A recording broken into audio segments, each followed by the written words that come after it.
So, welcome, and hopefully this video will be more productive than the last one, because in the last one all I did was talk about a load of stuff and unscrew one little nut with my fingers. So hopefully this one will be more what I was hoping the last one was going to be. Listen to it, breathe out. I've got lots of air inside me. There we go. That always helps. Yeah, here we have the movement. Quite small. It's quite a small movement there. Compared to the size of my hand. But everyone's got different size hands, so I'll give you a proper measurement.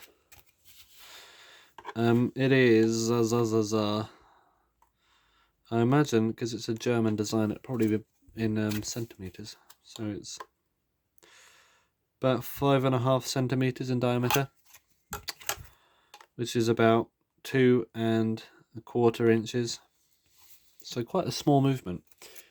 About the size you'd find in a Baby Ben by Westclogs. In fact, I imagine it probably is of a similar size. I'll just see if I have a spare one somewhere. If I can't find it in 5 seconds, I'm gonna... here we go. Actually, I think the Baby Ben's a bit bigger. So a clock that calls itself a baby is not that small at all. So there, Westclogs, what are you thinking? You could have done this instead. This has got an alarm, but this one doesn't, but another variant of the movement does. But yeah, in fact the Baby Ben movement is a much probably more clever design. There's a lot more going on. Much better quality as well. But either way, this does its job. Well, not right now, but it will when it's clean, and if I don't mess it up. So... I've just realised this video is going to turn out like the last one if I don't get on with it. So, here we have it. 1940s British manufacturing. We have these little screws on the sides. 3, in fact, is the number of them, which is a magic number. I might have to remind you that. Yeah, there are 3. I'm using a small screwdriver to undo them, as you tend to do with screws of this size. 1, 2, and it's probably worth grabbing a little receptacle to put things in. So nothing. Yes, I love this little tray. I don't know what kind of. It's not an ashtray, is it? Maybe it is. I don't know. It's a little tray anyway, and it's full of dust because it's been about a month and a half since I recorded a video. So I'll put all the little bits that I'll probably end up losing. Yeah, the thing with a little pot like this is it's great until you lose the pot itself and then you've lost everything inside it. Which is bound to happen with me, I know it. Or you spill the pot over the table and you'll never find any of it again. That probably will happen at some point. I'm just setting myself up here, but it's not like anything's not going to happen. Oh, there we go. Little fiddly screws.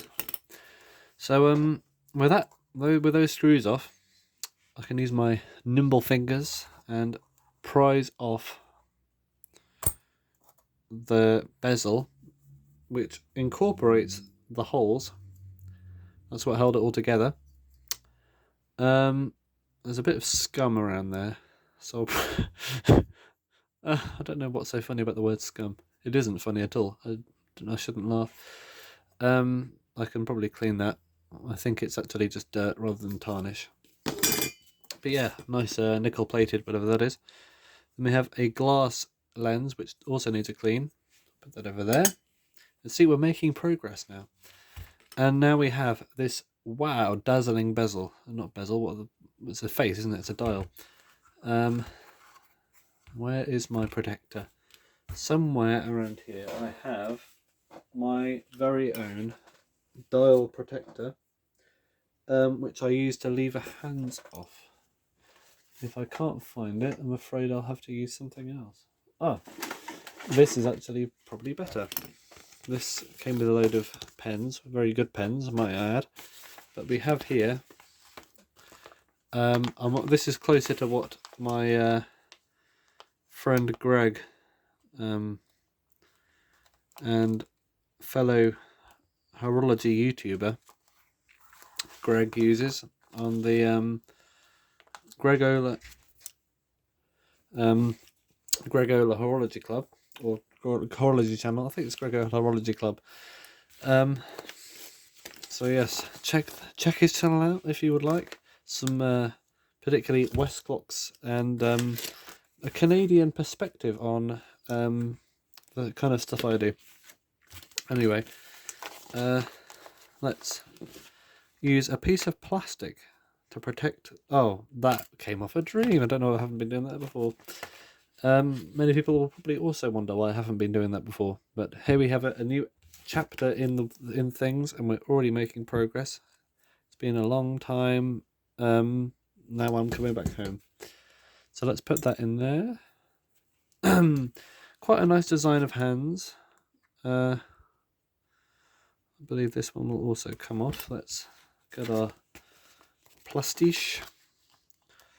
Quite a pleasing design, although I think Smiths really used this design to death, because I think every Smiths clock in the 30s and 40s had the same exact design of hands on it.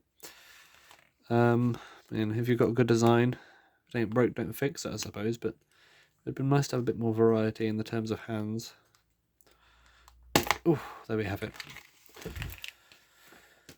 Done with the plastic for now. So as you can see, with minimal damage, we have there's a little scratch there. I don't know if that was from now or before though. I assume it's from before because I don't remember scratching anything. Yeah. Same with the design as well of the dial. This aluminium dial.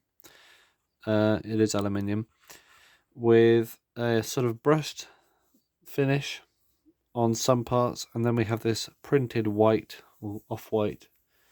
It's always like a donut or a target kind of design. Looks like this 1948, I believe, Smith's alarm. We got the same thing going on there with the bands of different printing. So yeah, and not many paper dials around from Smith's. And I think a few other manufacturers as well. And I think I think all the British clockmakers I can think of, apart from one, being John D. Francis, maybe LSM as well, even though they did use them occasionally, but they did have ones that weren't.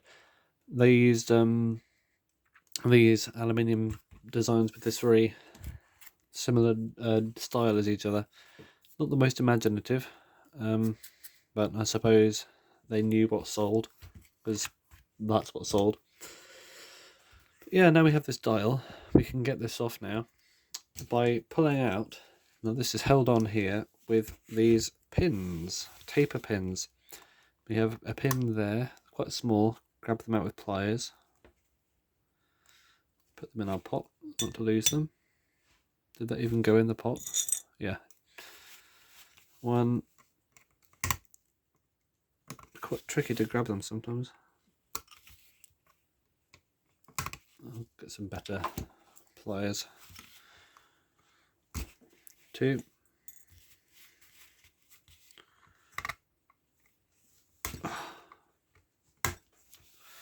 Getting on, ba boom, boom, ba boom. Yep, 3. And now, hopefully, if nothing goes wrong, we can pop the movement out of here.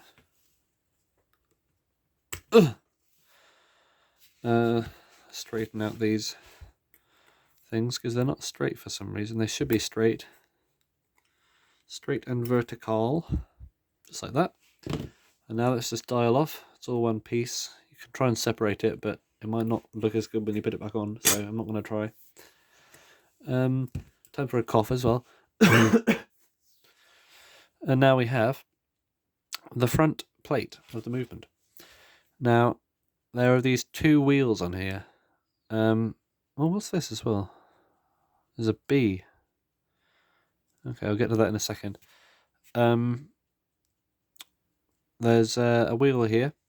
And that is the hour wheel. It goes up, and that's where the hour hand goes on, the hour pipe. And then we got this one here, the minute wheel it's called. And these comprise the motion work. That's what we call it.